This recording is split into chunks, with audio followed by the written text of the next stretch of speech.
عن المقارنات، اصل انا مش بحب اقولها مقارنات ما بين الست الاوروبيه والست العربيه بشكل عام، طبعا المصريه بشكل خاص معروفه، يعني ان الست المصريه طبعا هي متصدره في كل حاجه. طبعا انا متحيزه للست المصريه لان انا طبعا بعتز بجنسيتي والست المصريه.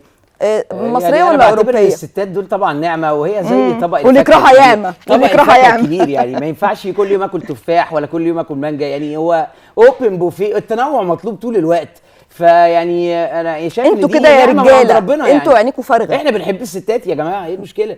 يعني احنا بنعترف. انا عايزه اقول لك على حاجه، ان انا دايما بجد بشوف حتى مع صحابي ويعني مع اهلي ناس كتير بشوفهم الراجل تبقى مراته من دول حاجه كده يعني فظيعه، قمر وستايل وشيك، وتلاقيه عينه بتزوغ على واحده. طب حبيبي انت معاك واحده قمر اهي قاعده يعني يعني هي فطرته كده، يعني هي فطرته كده. يعني كل يوم هقعد اكل لحمه، ما انا اليوم عايز اكل مثلا احدق بقى شويه ترشي شويه فلفل، يعني دي مش وجهه نظر انا، يعني انا بتكلم عن الرجاله يا جماعه عشان ما حدش يفهمني غلط.